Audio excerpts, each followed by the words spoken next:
This is the CIY Tester 68 bare bones I customized and modded on my last video.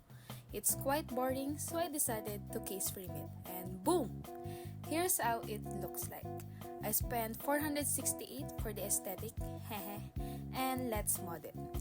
I started with Polyfil mod for a more poppy sound. I also upgraded my switches with KTT Coconut Latte, a linear switches, and tape mod it and PE mod it as usual.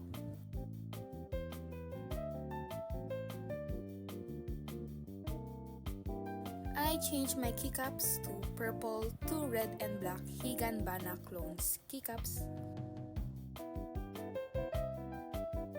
And that's pretty much it. And here is how it sounds.